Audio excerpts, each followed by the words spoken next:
안녕하세요. 투자살롱 김경록입니다. 어디 강의를 가면은 많은 사람들이 묻는 질문이요. 도대체 이제 집을 언제 사야 되느냐? 집값의 바닥이 어디냐? 이런 질문들을 많이 하시는데요. 우리나라의 향후 집값이라든지 주거의 움직임 같은 경우에 이렇게 단기적으로 어떤 사이클을 보이는 것이 아니라 하나의 새로운 이제 국면의 전환이 일어나게 될 겁니다. 그래서 그런 면에서 제가 오늘 제목을 아파트 공화국의 미래 이렇게 해서 앞으로 우리나라의 주거 문화 혹은 주거 형태 이런 것들이 어떻게 변할 것인지, 물론 이제 가장 중요한 부분은 가격 부분이죠. 그 부분을 중점적으로 해서 한번 살펴보겠습니다. 우리나라는 이제 아파트 공화국이라고 이름을 붙이고 있는데요. 강준만 교수는 이제 바벨탑 공화국이라고 그럽니다. 이 아파트에는 우리나라 사람들의 숱한 욕망들이 이 안에 들어가 있기 때문에, 그래서 바벨탑이라는 것이 사람들이 하늘에 닿으려는 그 욕망으로 쌓은 것이 바벨탑이지 않습니까? 그래서 이제 바벨탑 공화국이라 이름을 붙였는데요. 실제로 2008년과 2014년 이 데이터만 보더라도 우리나라에서 31층 이상 고층 건물이 거의 2.6배로 증가할 정도로 우후죽순으로 이제 아파트의 고층 건물들이 생겨나기 시작했습니다. 서울에서는 뭐 아시다시피 땅값이 비싸니까 이제 고층을 짓게 되고요. 우리나라의 주거 혹은 아파트 공화국은 상당히 특이합니다. 타워 팰리스가 이제 그 대표적인 심벌이라고 할 수 있죠. 그런데 이쪽도 하나 그림이 이제 최근에 넷플릭스에서 나오는 젠틀맨 더 시리즈라는 그 드라마입니다. 이 보시면은 여기 희미하게 보이는 것이 이 주인공이 이제 상속으로 받은, 이제 공작자기도 상속으로 받게 되는데요. 그 저택입니다. 물론 이제 미국이나 뉴욕이나 이런 데서도 땅값이 비싸고 조밀한 곳에서는 역시 값비싼 아파트에 살긴 하겠지만요.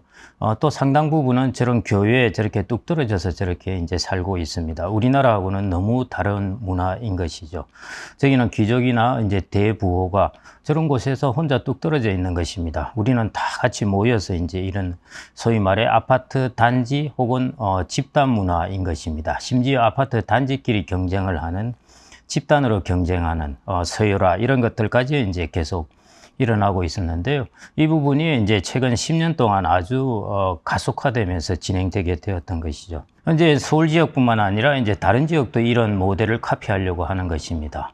경기 남부 지역이나 이런 쪽에 이제 젊은 층이 들어가서 살면서 또 비슷한 문화를 이제 카피하려고 하는 것입니다. 그래서 과연 우리나라의 이런 아파트 공화국에 해당되는 소위 말해 욕망이 들끓고 있는 이 주거를 둘러싼 이 문화가 앞으로 어떻게 될 것인가 하는 이 부분을 이제 좀 살펴볼까 합니다. 이제 제일 관심이 역시 이제 아파트의 가격인데요. 여기 아파트 가격 지수를 보시면은 우리가 이번에 코비드19를 겪으면서 금리가 이제 아주 급하게 떨어졌죠. 이러면서 최근 몇 년 동안의 특징은 뭐냐면은, 그러니까 아파트 가격이 떨어지기 전에 특징은 지방이나 서울이나 동시적으로 아파트 가격이 다 이제 급등했습니다. 그래서 보면은 대략 거의 한 평균적으로 25%가 올랐다는 것은, 거의 오르는 곳은 뭐 한 50% 정도는 좋게 올랐다는 것입니다. 그리고 나서 이제 아파트 가격이 뚝 떨어지고 있는데요. 지수에서 제가 이제 데이터에서 한번 계산을 해보니까요. 2000년 대비해서 한 23년 동안에 한 200% 이렇게 이제 올랐습니다. 그래서 우리가 아파트 가격 지수를 기준으로 할 경우에 전국으로 본다면은 연복리 5%로 이제 가격이 오른 셈이 되고요. 강남 지역만 이제 뽑아서 보니까 연복리 6.7%로 이제 올랐습니다. 미국의 S&P 500 같은 경우 이 기간 동안에 대략 연복리로 10% 정도 올랐거든요. S&P 500의 상승률이 훨씬 높긴 합니다. 그런데 이제 주택은 살펴봐야 될 게, 자기가 집에 거주하면서 가격이 오르는 것이니까요. 자기가 집에 거주하는 것에 대한 서비스로 받는 것이 한 4에서 5%라고 생각하면은 대략 주택도 미국의 주식 가격 상승률이나 거의 비슷한 수준이다. 그러니까 괜찮았던 것이죠. 이 같은 기간 동안에 명목 성장률, 실질 GDP 성장률에다가 물가 상승률까지 합친 명목 성장률을 보니까 한 5.6% 정도 그렇게 되었습니다. 그러니까 아파트 가격의 전국적인 평균은 GDP 성장률보다 조금 못하고, 서울 지역은 GDP 성장률보다 1% 정도 포인트 정도 더 높고, 그래서 우리나라 한 23년 데이터를 보면은 역시 전체적인 가격의 상승률은 명목 성장률을 비슷하게 수렴해 따라간다는 것입니다. 평균적으로. 그런데 앞으로 이제 명목 성장률이 떨어진다고 그러면은 당연히 앞으로도 아파트의 가격 상승률도 낮아질 수밖에 없을 것입니다. 그래서 제가 이제 자꾸 말씀드리는 것이 향후 주택 가격의 기대 상승률을 낮춰야 된다는 것이 바로 이제 이런 데이터에서 비롯됩니다. 길게 보면은 결국 우리나라의 성장률을 자산 가격 상승률이 이렇게 훨씬 뛰어넘어서 올라가기는 어렵습니다. 비슷하게 이제 같이 움직이게 되는데요. 그 다음에 이제 또 우리가 어느 지역의 아파트 앞으로 양극화 이런 이야기를 하는데요. 서울 지역 아파트의 최근 각 구별로 이제 가격 변화를 한번 가져와서 살펴보았습니다. 보시면은 이제 우리나라가 코로나19 때 피크를 칠 동안에 급등하는 것, 그 다음에 피크를 치고 나서 또 가격이 떨어지는 것. 이게 비슷하게 갈 것 같지만요. 이 그래프에서 보듯이 각 구별로 이렇게 상당히 다른 움직임을 보이고 있습니다. 그 중에 보시면은 이제 코로나19가 지나고 나서 집값들이 많이 떨어졌다고 보고 있는데요. 그런데 보시면은 생각보다 많이 안 떨어진 지역들이 위에 꽤 몇 개들이 있습니다. 그 지역을 이제 서울 지역에서 뽑아내 보면요. 여러분들이 대충 짐작하시겠는데요. 그게 용산구, 강남구, 서초구, 양천구 이런 쪽입니다. 이런 쪽은 그 가격이 피크 대비해서 그렇게 별로 크게 떨어지지 않았습니다. 그러면 저 밑에 가장 많이 떨어진 지역이 이제 어디에 있느냐 하면은 그게 이제 도봉구, 노원구 이런 쪽에 이제 가장 변동성이 크게 많이 하락했던 것이죠. 그래서 이제 앞으로도 서울 지역 내에서도 이렇게 이제 차별화돼서 일어날 것이고요. 그 다음에 전국 단위에서는 더더욱이 이제 차별화돼서 일어날 수밖에 없습니다. 그래서 이제 앞으로 아파트 가격의 변화에 대해서 우리가 두 가지 특징을 제가 항상 말씀을 드리는데요. 오늘은 제가 그래프 데이터로 이제 좀 말씀드려 보는 겁니다. 첫 번째, 향후에 주택 가격의 기대 상승률을 낮춰야 한다. 우리나라가 성장률이 떨어지기 때문에 앞으로 장기 저성장이라고 그러니까요. 자산 가격 상승률도 당연히 거기에 수렴하면서 낮아질 수밖에 없습니다. 그 다음에 두 번째는 이제 앞으로 이렇게 서울 지역 내에서도 이렇게 차별화를 보이는데요. 전국 단위로는 더 처절하게 이제 양극화되어 가는 것. 이게 아마 우리나라에서 주택 가격의 향후 움직임의 어떤 패러다임이라고 볼 수가 있을 것 같습니다. 그러면은 이제 전체적으로 아파트 가격에 관련된 부분을 제가 좀 설명드려 볼까 하는데요. 저는 이 한 8가지 정도 요인, 이 요인 정도가 아파트 가격을 움직인 요인이 아닌가 그렇게 생각이 되는데요. 첫째 이제 1인당 소득, 그러니까 돈이 있어야 일단 내가 집을 비싼 걸 사든 아파트를 사든 뭔가 구매를 하려면 돈이 있어야 되니까요. 1인당 소득, 그 다음에 그 금융 비용에 해당되는 금리, 그 다음에 가구 수, 그 다음에는 이제 GTX, 광역 철도망입니다. 수도권에. 그 다음에 이제 세집 프리미엄 문제. 이런 것들은 여러분들이 이제 조금 새로이 들어보시는 문제일 텐데요. 그 다음에 잘 알려진 뭐 교육 프리미엄이라든지 우리나라의 계층 프리미엄도 꽤 큽니다. 내가 어디에 사느냐 하는 것에 대한 만족도. 이런 것들도 꽤 아파트 가격에 프리미엄으로 작용을 하는 것이죠. 또 하나는 이제 최근에 가계대출 증가한 거 보면은 상당 부분이 주택 관련돼서 정책 자금으로 들어가는 돈들이 그걸로 꾸준히 들어가면서 이제 주택 수요를 역시 받쳐주고 있습니다. 이런 요인들이 이제 집값을 올렸는데 앞으로 어떻게 될까 하는 부분을 하나하나 좀 살펴보겠습니다. 첫 번째 1인당 소득입니다. 우리나라가 2000년부터 2020년 동안에 1인당 소득이 $10,000에서 거의 33,000달러로 올랐습니다. 어마어마하게 올랐고요. 이게 우리나라의 지금 주택 가격을 이렇게 오르게 한 가장 주된 요인이라고 보겠습니다. 1인당 소득이 올랐다는 것은 GDP, 명목 성장률이 올랐다는 것하고 거의 같은 뜻이라고 보시면 되겠습니다. 그러니까 성장률이 오른 만큼 우리의 이제 자산 가격도 오르게 된 것이죠.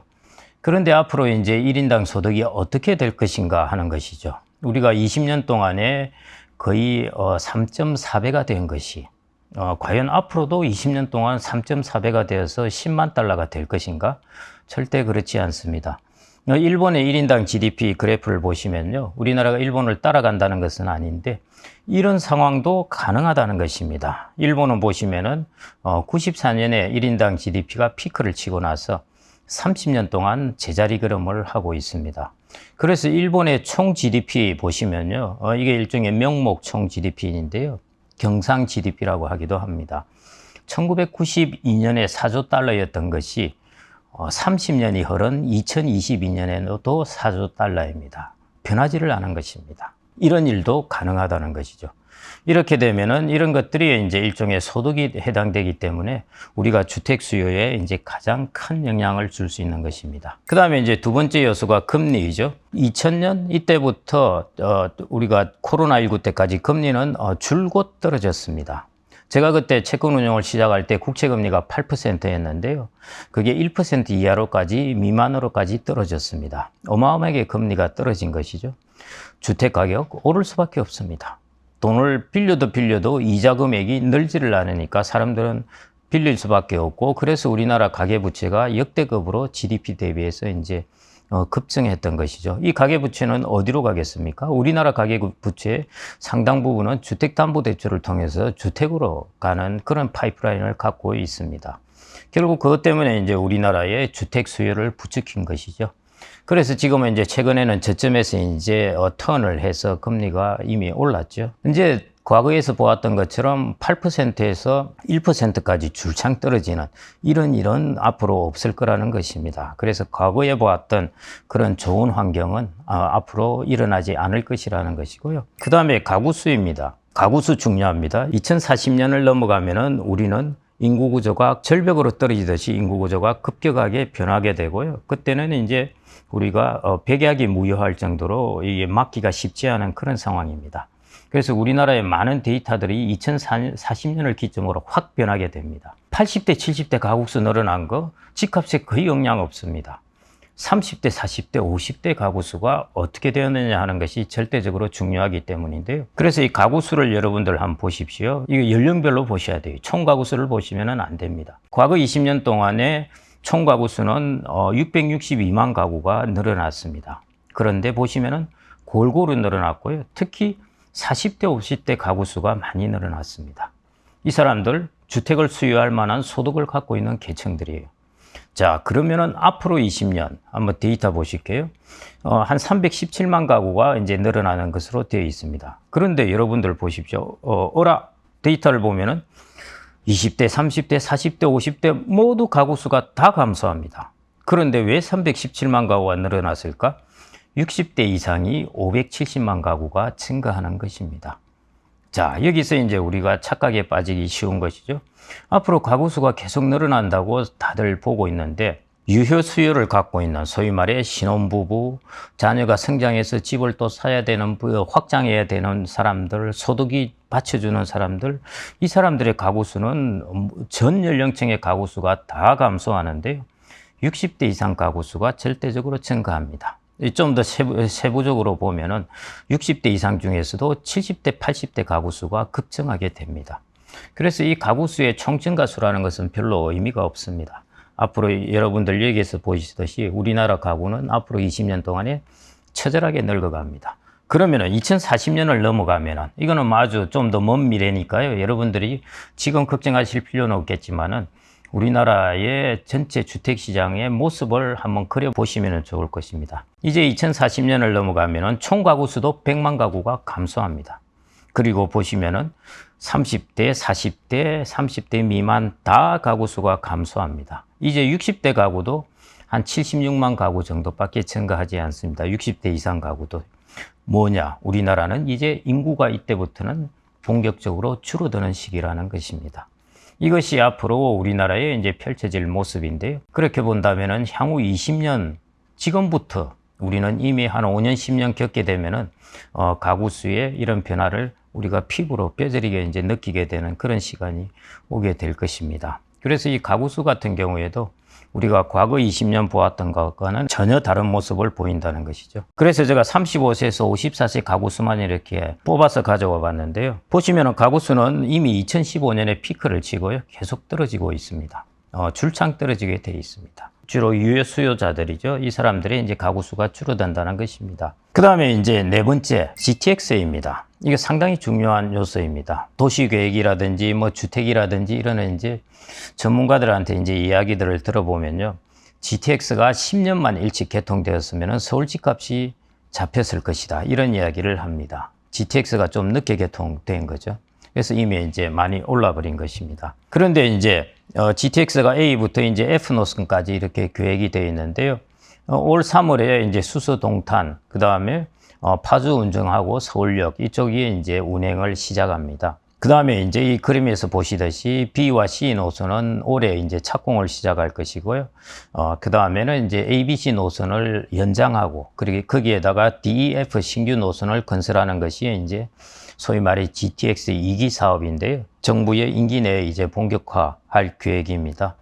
시간은 좀 걸리겠죠. 그렇지만은 이제 전체적으로 우리나라의 이런 교통망은 이제 세팅이 된다는 것이죠. 결국 GTX라는 것은 이 거리 시간을 좁혀주기 때문에 그렇게 되면은 이제 서울 지역만 이렇게 독단적으로 올라가고 하는 부분도 이제 좀 완화될 수밖에 없고요. 집값의 지형도가 이제 좀 변화될 수가 있습니다. GTX는 이제 그만큼 좀 파워풀한 영향을 주고요. 그건 뭐 계속 영향을 앞으로도 지금도 주고 있죠. 그런 부분이 이제 점차 개통되면서 그 영향이 나타날 것이라고 보고 있습니다. 그 다음에 이제 또 하나 중요한 요인이요. 새집 프리미엄입니다. 집의 총량이 문제가 아니다. 사람들은 새 집에 살고 싶어 하는데 새 집이 절대적으로 부족하다는 것입니다. 우리나라 1기 신도시하고 아파트가 본격적으로 지어진 게 언제입니까? 80년대 후반입니다. 그때 80년대 중후반 때 우리나라 1인당 GDP가 5,000달러였습니다. 지금 33,000달러이죠. 33,000달러에 살던 이 사람들을 5,000달러의 시대에 지었던 집이 만족시켜 줄 수가 없습니다. 그렇기 때문에 신도시 같은 경우에 새 집이 절대적으로 부족합니다. 그래서 사람들은 새 집을 지어지게 되면 상당한 프리미엄을 주고라도 그 집에 들어가서 살고 싶어 하는 것이죠. 지금 같은 경우에도 보면은 새 집 프리미엄이 좀 오래된 집이죠. 그 집에 거의 2배에 이를 정도로 새집 프리미엄이 많이 붙고 있습니다. 30년, 40년 이때 건축된 집이 많다고 해서 되는 것이 아니라요. 좀 더 새로운 집. 우리나라가 33,000달러, 34,000달러 이런 소득에 좀 수요를 충족시켜주는 이제 그런 새 집이 필요한 것입니다. 그런데 이제 우리는 재건축 연한이라든지 이런 것 때문에 이제 그게 짓고 싶어도 그게 상당히 규제되어 있는데요. 이번 정부에서 이제 이런 부분을 이제 좀 적극적으로 풀어나가겠다는 것입니다.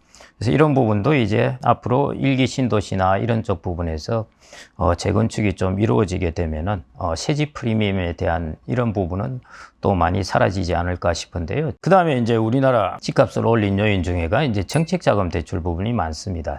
전세자금 대출도 있고요. 디딤돌 대출, 보금자리론, 무슨 버팀목 대출 등등 해서 정책자금 대출이 꽤 많습니다. 작년 11월 기준으로 해서 주택대출 증가가 5조 2천억이었는데요. 그 중에 4조 5천억이 이제 정책자금 관련된 대출이라고 할 정도로 이제 최근에도 가계부채가 생각보다 줄어들지 않고 있는 이유는 바로 이래 정책자금 대출이 거기에 꽤 영향을 주고 있기 때문인 것입니다. 그래서 이런 부분들이 이제 집값 수요를 좀 받쳐주고 있는데요. 이 부분은 뭐 그렇게 당장 없어질 것 같지는 않습니다. 이게 저리 대출이고 그 다음에 청년들의 어떤 주거 마련을 위한 대출이니까요. 정책적으로 그렇게 빨리 줄어들 것 같지는 않은데 문제는 이제 정부 입장에서는 이게 좀 곤란한 게 뭐냐면은 정책자금 대출도 결국 가계대출로 이어지는 것이거든요. 그러니까 자꾸 가계부채가 이제 증가하게 됩니다. 그래서 최근에 이제 국토부 장관께서 세미나를 열어서 이제 발표한 게 뭐냐면 기업형 리츠를 이제 활성화해 보겠다는 것입니다. 한마디로 임대주택을 리츠 형태로 만들어서 그걸 이제 공급하겠다는 것이죠. 실제로 리츠 같은 경우에 보면요, 미국 같은 경우에는 그런 주거 관련된 레지던트 리츠가 거의 뭐 비율이 30%, 40% 이렇습니다. 그런데 우리나라는 리츠에서 그런 비중이 거의 없죠. 그런 것들이 이제 좀 활성화하겠다는 것인데요. 그런 기업형 주거 리츠가 좀 활성화된다면은 가계부채를 주택 관련된 대출이 늘어나지 않으면서 주택 공급을 할 수 있는 그런 통로가 만들어지지 않을까 그렇게 생각이 됩니다. 한 8가지 요인을 살펴보았는데요. 결론적으로 이들 요인의 플러스 마이너스 요인을 한번 말씀드려 보겠습니다. 마이너스란 건 떨어지는 쪽, 가격이 떨어지는 쪽으로 말씀드리는 것이고요. 1인당 소득, 과거 20년에 비해서 앞으로 집값의 마이너스 요인입니다. 금리, 과거에 비해서 마이너스 요인입니다. 가구수, 확실하게 마이너스 요인입니다. GTX 마이너스 요인입니다. 새집 프리미엄 이 부분도 과거처럼 이것이 더 악화되지는 않습니다. 이것도 이제 어느 정도 피크는 지났다고 볼 수가 있을 것 같고요. 그 다음에 뭐 교육 프리미엄, 계층 프리미엄 이런 이야기 부분인데 이 부분은 저도 전망하기 어렵습니다. 이것은 사회 문화적인 흐름이기 때문에요. 이런 부분은 제가 그냥 중립적으로 놓고 보겠습니다. 그 다음에 정책 자금과 관련된 것들 같은 경우 이제 기업형 리츠가 활성화되려면 조금 시간은 걸리겠죠. 그렇지만은 그게 좀 잘 진행이 될 수 있으면은 그런 부분이 우리가 두 마리 토끼를 잡을 수 있는 그런 방안이 될 수 있지 않을까 그렇게 생각이 됩니다. 이제 올해 내지는 내년이 되면은 우리나라는 초고령 사회에 접어듭니다. 초고령 사회라는 것은 65세 이상 인구의 비중이 총 인구에서 20% 이상 되는 때입니다. 코로나19가 끝난 것하고 또 묘하게 우리나라의 초고령 사회에 진입하고 같이 맞물리게 되는데요.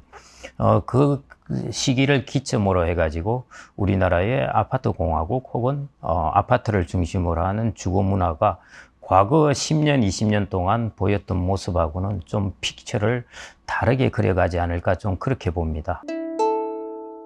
그래서 여러분들도 단기적으로 가격이 저점을 치고 오르고 이런 부분보다는요, 전체적으로 우리나라가 과거에 비해서 우리나라의 주거 문화가 어떤 그림을 그려가면서 변해갈지 하는 부분을 좀 생각해 보시기 바라고요. 그렇게 본다면은 우리나라가 이제 일본에서 조금 교훈을 삼을 수 있는데요. 일본도 지방 분산을 하려고 많이 노력을 했는데요. 그럼에도 불구하고 일본은 그 한 30년 동안 노력의 결과가 뭐냐면은 그 결론은 도쿄 일극화입니다. 우리나라는 일본에 비해서는 훨씬 덜 지방자치적입니다. 그러면은 우리나라 같은 경우에는 더더욱이 서울이나 경기 남부권을 지역을 중심으로 한 서울도 서울 강북은 아니죠. 강남과 경기 남부 지역 이런 쪽을 중심으로 한 서울 일극화 이런 쪽으로 전체적으로 픽처를 걸어가면서 그 다음에 다양한 부분에 있어서 양극화나 가격 차별화가 일어나지 않을까.